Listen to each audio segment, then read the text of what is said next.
know what's going to come out. Yeah. If Joe Burrow wins, what's wrong with Mahomes? Why can't he beat Burrow? How come when he gets in the biggest game, he rarely wins? They will start having that Aaron Rodgers. A Super Bowl MVP already on his resume. Not rarely wins. Come on, that's crazy talk. Hey, Sam Flannel. Have they been the best team in football for the past 5 years? If I would say so, and I do think that if they don't win it this year, you can maybe say that they left a couple on the table. You can ask fair. the question. That's fair. I'm not saying it's linear. I'm not saying it's a closed book.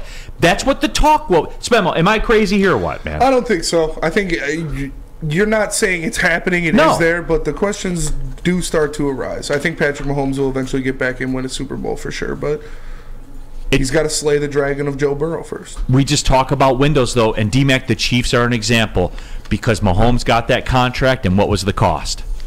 What was the cost? Well, here's the thing. Tyreek Hill was the cost. Right? What you can put around. So these are conversations I think to have. We can do this, we can do that, but this is where it puts us. So is the fact that Patrick Mahomes committed to so much they committed so much money to him, taken away from, a player here, a player there, somebody that could get them over the edge. But see, that's where I don't know if that's what it is, but that's the way that they've gone. I think the mistake people in the chat are making, and the mistake that Sam Flannel, they act like it's guaranteed he's going to get back to 3 Super Bowls. And the data has shown us, once you get paid and you inhibit your team's ability to move, it's a lot harder, I think, because again, people think everything's linear, and it's not. And it's no guarantee that they'll be back. It's no guarantee, and we've seen it now. We've seen it a couple of times where he's come in banged up, a little bit in the Super Bowl, as well as offensive line was decimated.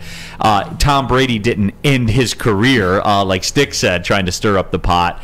But it did go down that way, though.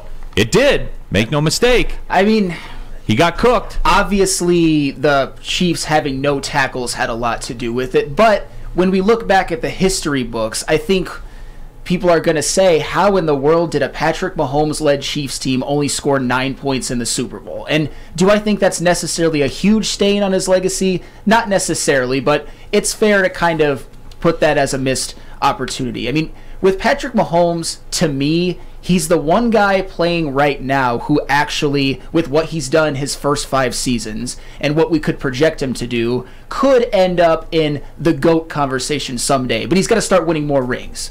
1 is obviously not going to be enough. He's got to at least win a couple more, maybe 2 or 3 more. And I think he's the type of quarterback that can do it, but you can't just leave these opportunities on the table year after year after year. So you've kind of turned me a little bit. There is a lot on the line for Patrick Mahomes. I've just been a little bit annoyed with the premature Burrow coronating.